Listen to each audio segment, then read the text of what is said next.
not saying that you shouldn't leave, no. I'm not saying that, no, not at all. No, not at all. Not saying that it breaks my heart, no. I'm not saying that, no, not at all.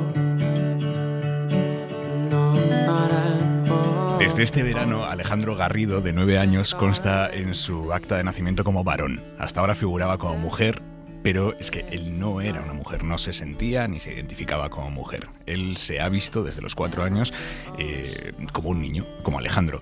Y ese cambio fue posible por el auto de un juez encargado del registro civil de Ourense, que avaló que el menor podía cambiar de sexo para no condenar al pequeño a vivir como lo que no es. Darío Carpio Estevez, buenas noches.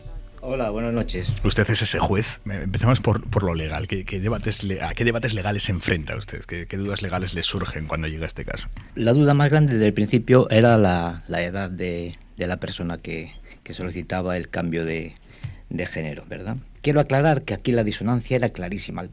La disonancia que había entre el acta registral y la realidad de Alejandro era palpable. Vamos, es que no ¿En qué sentido? Pues en el sentido que sentía varón, a todos los efectos. Y después una última reflexión que hice. ¿Qué gana la sociedad con que yo le niegue a este niño el que permita que su realidad se inscriba en el registro, donde está su acta registral? Pues la sociedad no ganaba nada. Por lo contrario, si la resolución era positiva, ganaba la sociedad un ciudadano libre. ¿En qué jurisprudencia se apoyó? La jurisprudencia que había, la última, y la poca que había, vaya, era la resolución del Tribunal Supremo, la 685, una sentencia del Tribunal Supremo, que venía a casar una resolución de la Audiencia Provincial de Huesca, y esta estaba avalada, a su vez, por el Tribunal Constitucional de sentencia de julio del año 19.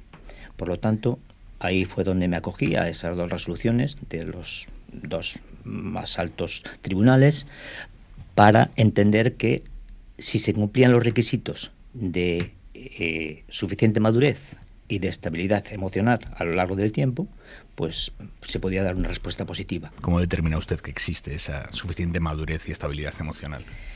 Pues bueno, lo que pesó más fue la entrevista que tuve con Alejandro, donde he visto que el relato era coherente y mantenido a lo largo de tiempo. Aparte que era sin preparar, que eso fue lo que más me impactó, porque la primera cuestión me dice que no sabía qué contestar. Por lo tanto digo yo, esto va bien, porque es evidente que nadie lo ha preparado para esto. Y después de toda su vida que me fue contando, desde que tenía esa sensación, ese sentimiento de varón, me fue contando todo el tiempo, pues todo era siempre en el plano masculino. Alejandro, buenas noches, ¿cómo estás? Bien, buenas noches. ¿A qué curso vas, Alejandro? A cuarto. ¿Y qué has hecho este verano? Ir a la piscina, irme de viaje, volver a la piscina y me voy a ir de camping. ¿Ah, sí? Sí. Oye, ¿y con tus amigos, cuando les dijiste que eras chico y que te trataran como un chico, cómo fue ese momento? Pues bien. Sí, ¿no? Sin ningún problema. Claro. ¿Te acuerdas de esta conversación con el juez que nos ha contado él ahora? Sí. ¿Y cómo la viviste tú? ¿Cómo la vi? ¿Cómo la viviste? ¿Cómo la viviste? Pues normal. Normal, ¿no? Él te iba haciendo preguntas y tú le ibas contestando. Sí. ¿Qué preguntas te hacía? ¿Te acuerdas de alguna? No. ¿De nada? No. Vale. No. María José, buenas noches. Hola, buenas noches, ¿qué tal? María José es la madre de Alejandro. Tú sí te acuerdas de aquel día, ¿no? Pues sí, yo sí que me acuerdo, sí. ¿Cómo lo viviste? Pues lo viví, pues un poco con sentimientos un poco enfrentados, porque veníamos de que ya lo habíamos solicitado, nos lo habían denegado. Presentamos un recurso porque cuando nos lo habían denegado nos habían dicho que Alejandro no tenía la suficientemente madurez y presentamos un recurso alegando que como sabían que no era suficientemente maduro, si nadie había hablado con él, entonces cuando nos dicen que efectivamente que alguien va a hablar con él y que va a ser el juez en este caso, pues pues por una parte, pues pues con mucha alegría, porque dijimos, bueno, pues por fin alguien va a hablar con el niño. O sea, porque a vosotros la primera vez os lo deniegan sin que nadie entrevistara a Alejandro. Sí, nadie había entrevistado a Alejandro. No. Creíamos que pues Alejandro en este sentido tenía mucho que decir. En esta sociedad tan adultocentrista que parece que a las criaturas no se les hace caso y son suficientemente maduras para valorar quiénes son, cómo son y qué lugar ocupan en el mundo. Yo no necesito que nadie me diga que Alejandro es un niño. Alejandro es un niño desde que habla. O sea, Alejandro con 2 años y medio, cuando empezó a hablar, ya hablaba en masculino en primera persona. Entonces, yo no necesito que nadie me diga quién es, y él tampoco, él lo sabe. Pero sí que es verdad que ante la sociedad, ante las leyes, ante las normas, sí que es necesario que alguien con determinado poder, digamos, pues valore esa situación. Me has dicho que desde que era enano Alejandro ya hablaba en primera persona en masculino, pero ¿cómo fue ese proceso en el momento en el que vosotros os dais cuenta de que tenéis un hijo y no una hija? Pues al principio, claro, pues un poco no sabes. Al principio empiezas a hacerte preguntas, no es una cosa que digas de hoy para mañana. O sea, yo conozco a mi hijo y lo veo evolucionar y veo que algo que no cuadra y veo sus reacciones. Entonces es cuando nos empezamos a plantear que hay que tomar las riendas de esa situación, porque en casa puede ser lo que quieras, pero fuera de casa, ante la sociedad, pues hay que cambiar un poco ese chip. Entonces, pues él desde pequeñito, pues sí, hablaba en primera persona masculino, o le preguntaban en el parque, ¿tú qué eres, un niño o una niña? Y decía, un niño. O sea, lo tenía clarísimo. ¿Qué pasa? Que a medida que pasa el tiempo, él también necesita ser leído como niño fuera de casa, Bien. no solo en casa. Entonces, cuando nos planteamos, y él también lo demanda, un día se levantó y empezaba el cole y nos dice, mamá, papá, es que yo soy un niño y me tenéis que empezar a tratar como niño fuera de casa también. Entonces es cuando nos planteamos ya normalizar esa situación también fuera de casa, en el colegio, en las actividades, con las amistades. Entonces cuando planteamos ya ir a hablar con el cole, activar el protocolo educativo, ya para cambiar su nombre y que todo el mundo lo trate como Alejandro.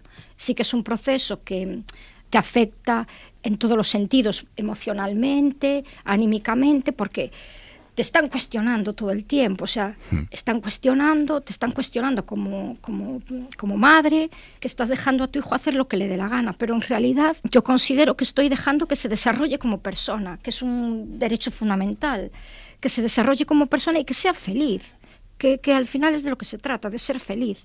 Entonces, claro, es un proceso duro porque te cuestionan, te critican, ponen en duda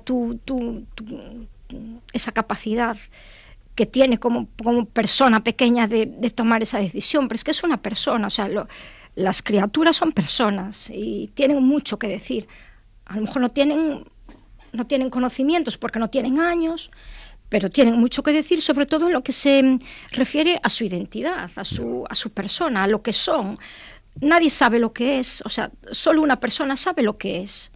Entonces, pues creímos que había que darle valor a eso para que se desarrollara como persona y para que fuera feliz. Supongo que será una de las preguntas de las que más hasta el gorro estés y que más te habrán hecho y que te canse, incluso te moleste, pero yo te la voy a plantear. ¿Habéis pensado alguna vez en la posibilidad de que Alejandro, cuando crezca, se arrepienta o se replantee esta decisión tomada ahora en su infancia? No, porque además muy poca gente, o sea, yo no conozco ningún caso de nadie que se haya arrepentido. Yo creo que cuando se arrepienten es porque ven tanta agresividad y tanta violencia en esa nueva situación que lo que hacen es regresar un poco, permíteme la frase, no me gusta, como meterse en el armario otra vez, porque, jolines, porque hay que sobrevivir, en la sociedad hay que sobrevivir. Y a veces vuelves a un lugar seguro porque en el que estás hay mucha violencia y mucha agresividad. Y después de todo, aun poniéndonos en el caso de que el día de mañana cambie de opinión, que yo no lo creo, tampoco pasaría nada, porque las personas evolucionamos. Yo no soy la misma persona hoy que hace 10 años. Entonces, pues ¿qué más da? Evolucionamos. Lo importante es que hoy sea feliz. ¿Qué más da lo que pase mañana? María José, ¿en la comunidad escolar habéis encontrado resistencias o no? No, en la comunidad escolar la verdad que Desde el primer momento se prestaron, nos facilitaron el proceso un montón. Yo creo que lo hicimos en general muy bien, porque desde la dirección nos lo facilitaron, e hicimos una reunión con los padres y las madres de las criaturas una tarde, al día siguiente les contaron un cuento. He de decir que en la clase de Alejandro el alumnado es de 25 o 20, no recuerdo. Desde el primer momento, me lo decía la profe, desde el primer momento no hubo ni siquiera una persona que se hubiera equivocado en llamar a Alejandro un masculino. Eso refleja mucho y dice mucho que las criaturas no tienen prejuicios, porque es verdad que los prejuicios los vamos adquiriendo a medida que vamos creciendo y nos cuesta mucho desprendernos de ellos. Y la profe me lo decía, que ella alucinaba porque es que decía, es que no se equivocan nunca. Cuando ella tenía que entrar a la clase por la mañana y mentalizarse y decir, para no equivocarse y para... Dice, nada, es que desde el primer momento no se equivocaron ni una sola vez. Es una pasada las criaturas como son de maravillosas. María José Rodríguez, Darío Carpio, muchísimas gracias. Buenas noches. Gracias. Buenas a noches. usted. Alejandro, Gracias. a darle duro con las mates, ¿eh? Ya lo sé. Buenas noches, Alejandro. Chao. Buenas noches, adiós.